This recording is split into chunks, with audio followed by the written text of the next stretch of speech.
तो फिल्म की शुरुआत होती है 1967 में उत्तर प्रदेश के सनखनी शहर से, जहां हमें साजिया बानो को दिखाया जाता है जो कि एक मौलवी की बेटी है। और साजिया की शादी अब्बास से होती है। अब्बास उनका बहुत ख्याल भी रखते हैं। तो उनकी शादी को कुछ महीने हो चुके थे। तो अब इसी तरह से कुछ साल बीत जाते हैं और अब बानो के 3 बच्चे थे, जिनमें 2 बेटे और 1 बेटी थी।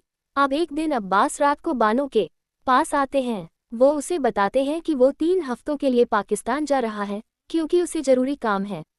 पता चलता है कि अब्बास की माँ भी पाकिस्तान में रहती है और कुछ जमीन के सिलसिले में यहाँ अब्बास को पाकिस्तान जाना पड़ रहा है। और अब 3 महीनों के बाद अब्बास वापस आ चुका था। ये देखकर बानो बहुत ज़्यादा खुश हुई थी और अब्बास के साथ उसकी अम्मी भी आई हुई थी। पता चलता है कि अब्बास जब पाकिस्तान गया था तो वहाँ उसने सायरा नाम की एक लड़की से शादी कर ली है। मतलब कि अब्बास की ये दूसरी शादी थी। और अब ये बात जब उसने बानो को बताई तो बानो ये बात सुनकर पूरी तरह से हैरान हो गई।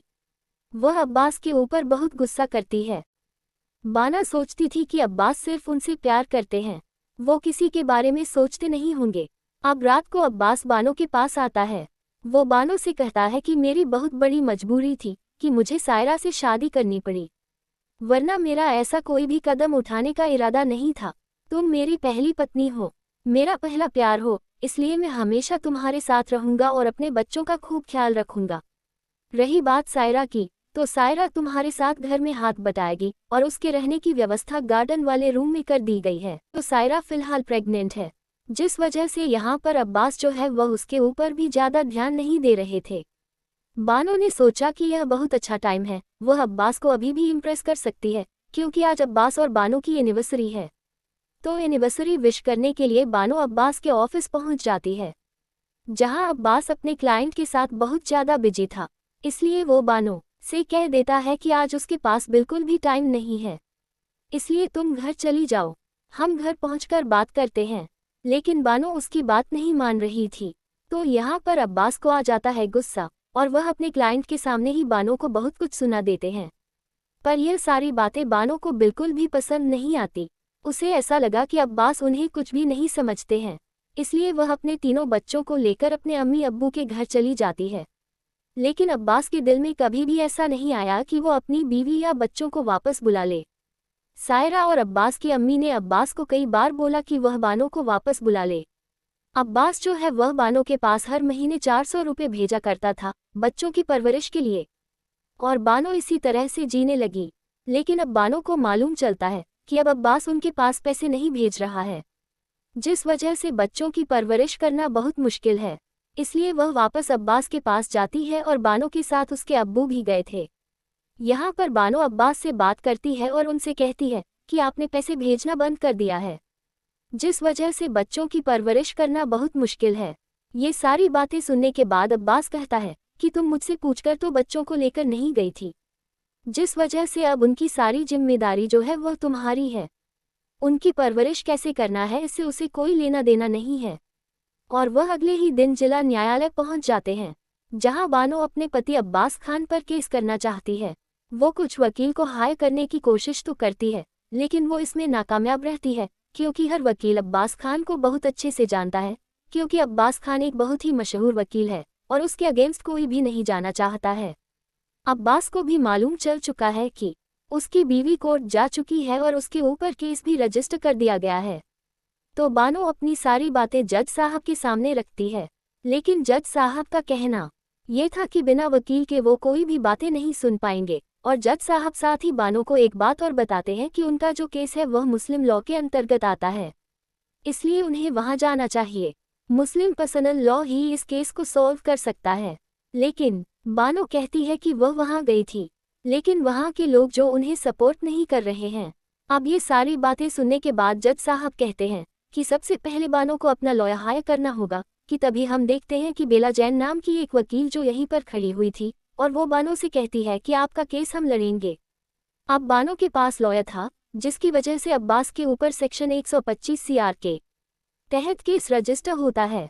ये सारी चीजें देखने के बाद अब्बास पूरी तरह से हैरान था। उसे लग रहा था कि बात इतनी दूर तक नहीं जाएगी, लेकिन अब बात जब इतनी दूर तक जा चुकी है तो वह भी पीछे नहीं हटने वाला।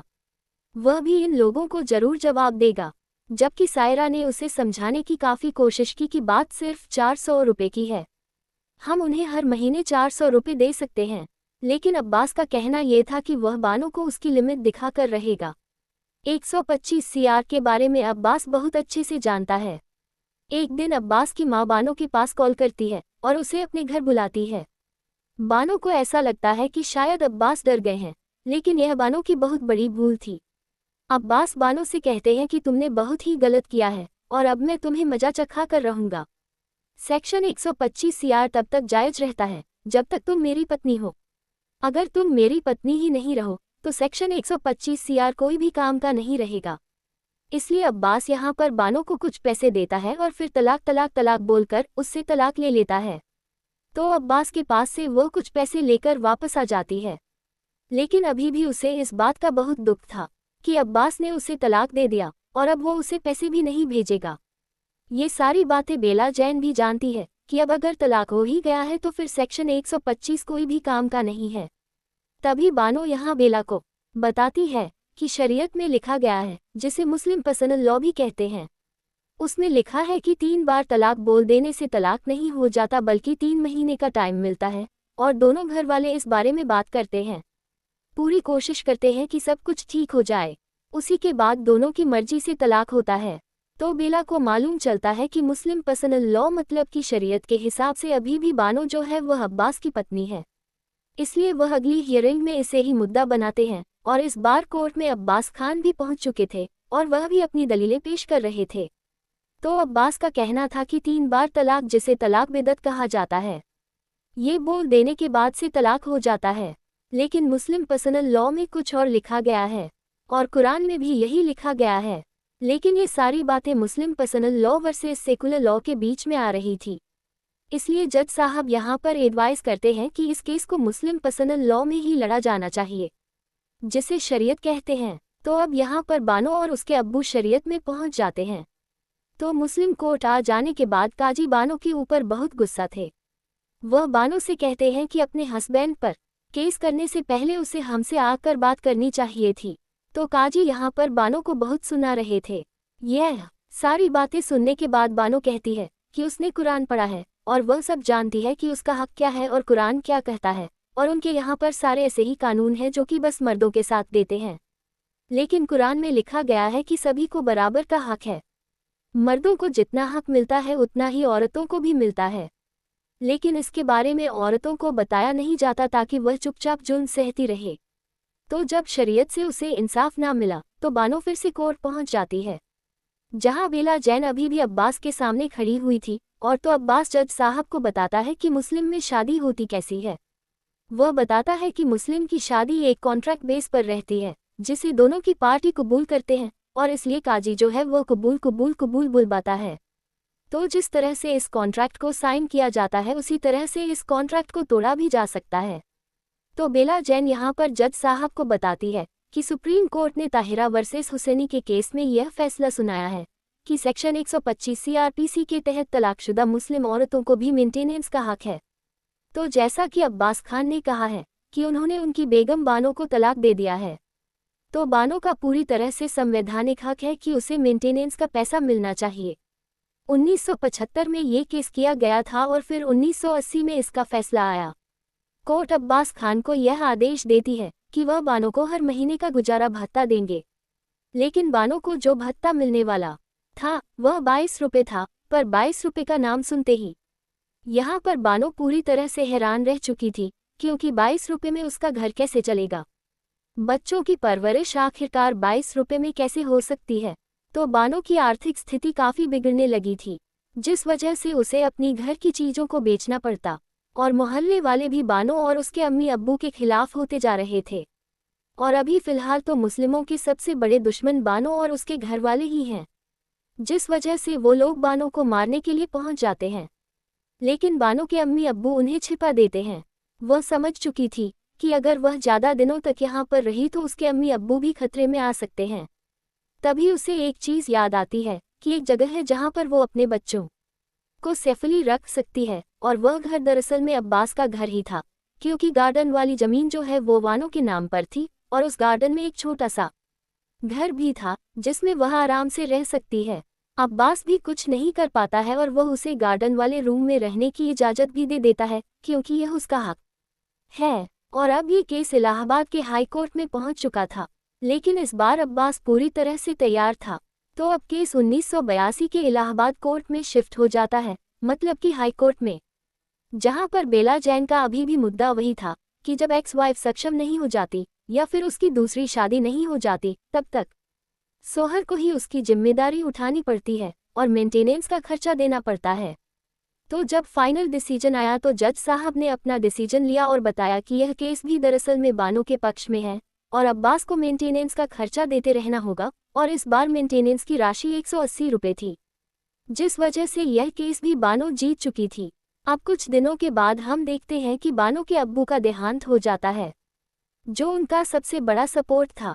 अब बानो के पास वो नहीं थे, जिस वजह से बानो को बहुत दुख होता है, क्योंकि बानो के अब्बू जब तक थी तब तक तो मोहल्ले वाले कुछ नहीं कहते थे, लेकिन अब उनके जाने के बाद मोहल्ले वाले बहुत ही बुरा बोलने लगे थे, जिस वजह से अब बानो घर से बाहर भी नहीं निकलती थी। और बानो का सलीम तो पहले से ही दुश्मन था।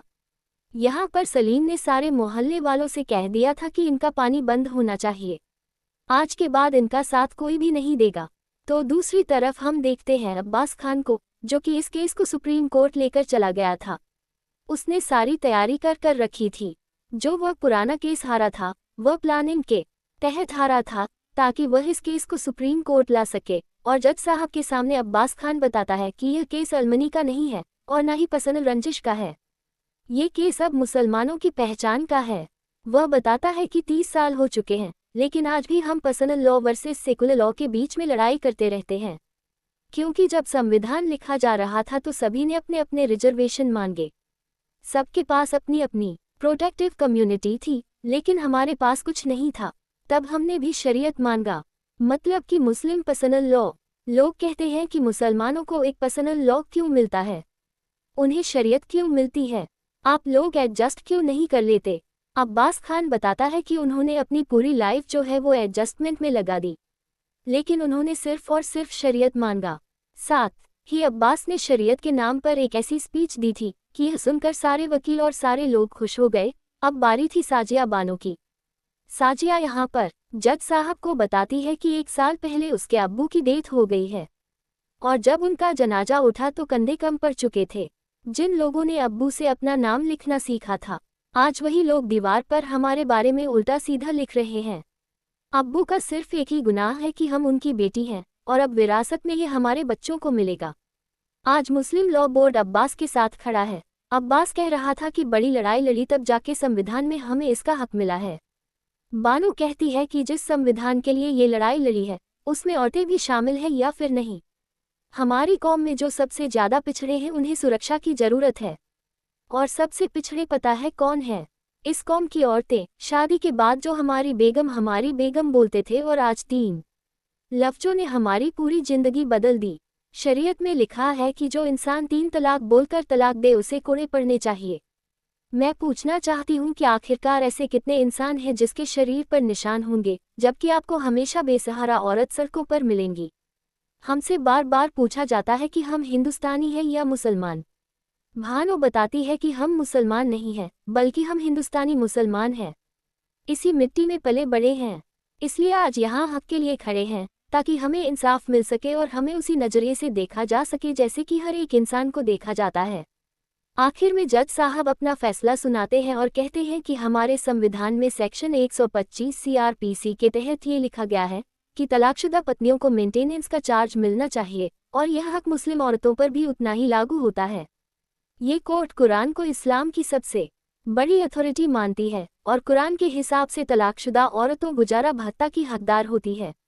यह अदालत इस नतीजे पर पहुंची है कि मुस्लिम पर्सनल लॉ और सेक्शन 125 CR में कुछ भी अलग नहीं है। इसलिए हाई कोर्ट के फैसले को बरकरार रखते हुए साजिया बानो का मेंटेनेंस का दावा कबूल किया जाता है। इस तरह से साजिया बानो इस केस को जीत जाती है, और फिर सन 1985 में सुप्रीम कोर्ट ने शाहबानो के पक्ष में ऐतिहासिक निर्णय सुनाया। क्रिमिनल प्रोसीजर कोड की धारा 125 के अंतर्गत उन्हें आजीवन भरण पोषण का अधिकार मिला। ये निर्णय मुस्लिम महिलाओं के अधिकार के लिए एक वरदान साबित हुआ और समान नागरिकता संहिता पर बहस को फिर से मुख्यधारा में ले आया। लेकिन 1986 में कुछ रूढ़िवादी धार्मिक समूहों के दबाव में तत्कालीन सरकार ने तलाक पर अधिकारों की रक्षा मतलब कि मुस्लिम महिला अधिनियम पारित किया, जिसमें तलाक के बाद भरण पोषण को सिर्फ 90 दिन तक सीमित कर दिया गया। यह फैसला महिलाओं के अधिकारों की लड़ाई में एक गंभीर झटका था। फिर भी सुप्रीम कोर्ट ने आने वाले वर्षों में कई मामलों में अपने 1985 के निर्णय को बरकरार रखा। इस बदलाव को अमल में लाने में लगभग 33 वर्ष लग गए। जब 2019 में वर्तमान सरकार ने मुस्लिम महिला अधिनियम पारित किया, मतलब कि विवाह पर अधिकारों की रक्षा, जिसने 3 तलाक को अपराध घोषित कर दिया और देश की हर मुस्लिम महिला को न्याय दिलाया।